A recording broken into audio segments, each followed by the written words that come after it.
Welcome, aspiring traders, to the Learn to Swing Trade the Stock Market podcast, where we focus on unraveling the mysteries of the stock market and guide you on the path to consistent and profitable trading. I'm your host, Brian Montez, fellow trader and founder of the Disciplined Trader Academy. So we are going to focus on this podcast to help demystify the complexities of the stock market for beginners and experienced traders as well.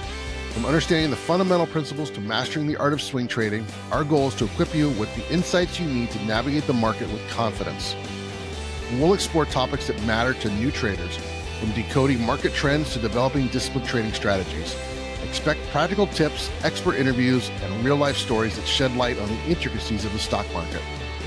Swing trading is an art that balances precision and discipline. It's about understanding the market dynamics, making informed decisions, and most importantly, building a strategy that suits your style.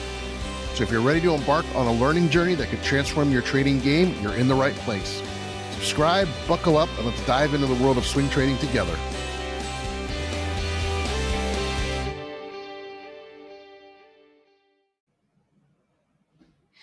Hey there, friends. Welcome back to the Learn to Swing Trade the Stock Market podcast. I am your host, Brian Montez, co-founder of the Disciplined Trader Academy. Now, this podcast is where we cut through the noise and help swing traders navigate the market with clarity and confidence. So today we're going to break down a stock market event that sounds something straight out of a fantasy novel or a Disney movie, but it has really real implications for us that are swing traders. It actually has implications for everybody, but since we focus on swing trading here, that's our focus, what we're going to discuss. And it's called Quadruple Witching.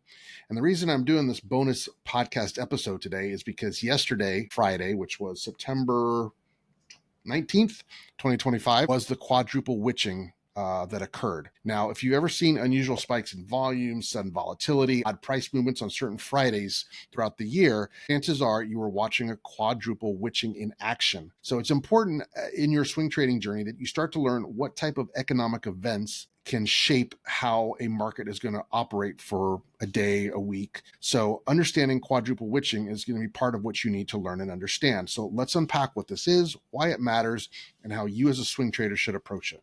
So first off, what is quadruple witching? Well, quad witching happens 4 times per year, specifically on the third Friday of March, June, September, and December. So 4 times a year this happens. Now, this is the day when 4 types of derivative contracts expire all at once. So the 4 different types of contracts that expire are going to be your stock index futures, your stock index options, your single stock options, and your single stock futures. So all 4 of these derivatives are going to expire on the same day. And when these expire simultaneously, traders, institutions, and funds are forced to either close out positions or roll them forward. So this can create a surge in volume, creates unusual price action, unusual price movements, and it can make for a very, very hectic Friday trading day. So why does this matter? Well, for swing traders, the quad witching matters because it can do a few things to your trading plan. It's going to increase volatility, right? You may see some whipsaw action around these key levels, especially in the last hour of trading. It might create some false signals for you. Breakouts or breakdowns on these days might not be true directional moves, but rather just mechanical repositioning by the hedge funds and the big money movers. Remember, we're retail traders, right? We don't move the markets the way the giants do. So you could get head fakes and false signals. So usually on a triple witching or a quad witching day, I don't place any trades. I usually sit that day out. If I have trades in play, I just make sure that my stop losses are set and I allow them to continue their trade thesis. But I typically will not take a trade on that day simply because of the false signals that can happen. Third is the spike volume, right? This is what makes charts deceptive. It's deceptive on the charts because the spike volume is just them repositioning. Now, a lot of this is driven by the large institution managing hedges and rolling contracts. You got to understand that.